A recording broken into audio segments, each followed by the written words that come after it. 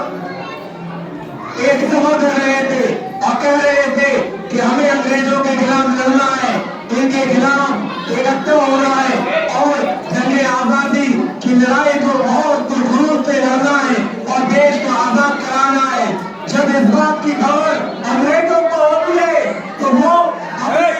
90 सैनिकों के साथ जलियांवाले मैदान में अपने 90 सैनिकों के साथ हथियारों के साथ आ जाते हैं। आपने अगर देखा होगा या कभी गए होंगे तो आपको मालूम होगा कि जलियांवाला मैदान जो है, जलियांवाला हत्याकांड जहाँ हुआ था, वो मैदान बहुत बड़ा है, लेकिन निकलने का रास्ता मात्र 10-12 फीट का है। उसी रास्ते से दाखिल होते हैं, लेकिन अंग्रेजों ने उसी रास्ते पर खड़े होकर उसी रास्ते को बंद कर दे, बिना किसी वार्निंग के, बिना किसी इजाजत के, बिना कुछ कहे हमारे देशवासियों पर, हमारे स्वतंत्रता सेनानियों पर, हमारे जिंदगी आजादी के करने वाले लोगों पर एक तरह